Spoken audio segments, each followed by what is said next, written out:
अगर आप पवन डॉन्सिप का स्पीड म्यूजिक सबसे पहले सुनना चाहते हैं तो चैनल को सब्सक्राइब करें और घंटी को दबाना ना भूलें। धन्यवाद।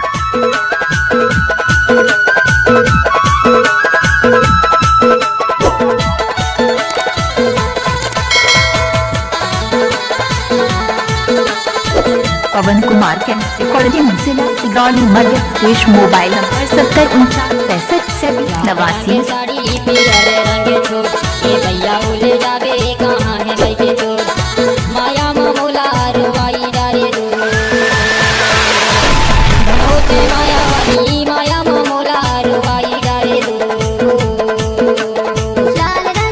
नए नए स्पीड गाना सुनने के लिए हमारा YouTube चैनल को सब्सक्राइब करें और बाजू में घंटी का निशान वाला बटन को दबाना ना भूलें ताकि मैं ऑनलाइन आऊं तो आपका भी घंटी बजे।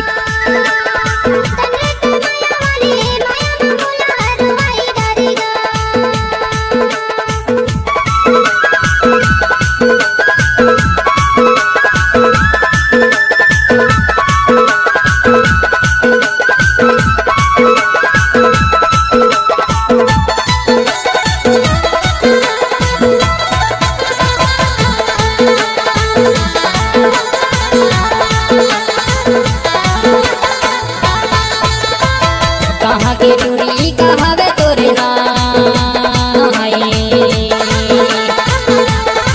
कहाँ के चूड़ी कहावे तोरे नाम है, का तोरे गोती नारी का तोरे गाँव माया मोला रोवाई डारे रो।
कहाँ है भाई के तो माया मोला रोवाई डारे रो।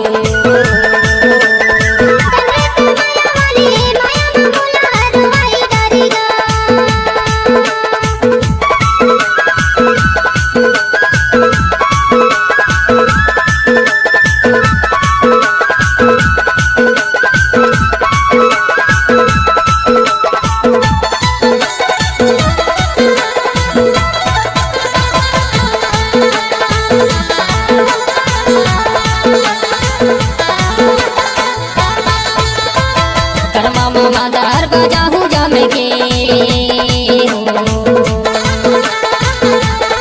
कर्मा मादार बजाहू जम के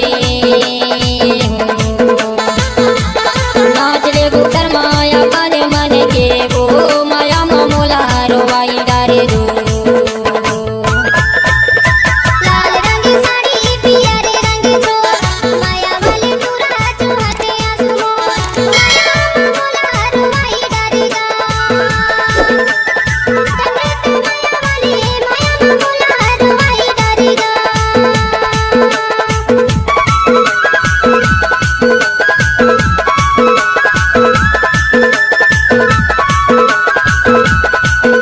नए नए स्पीड गाना सुनने के लिए हमारा YouTube चैनल को सब्सक्राइब करें और बाजू में घंटी का निशान वाला बटन को दबाना ना भूलें ताकि मैं ऑनलाइन आऊं तो आपका भी घंटी बजे।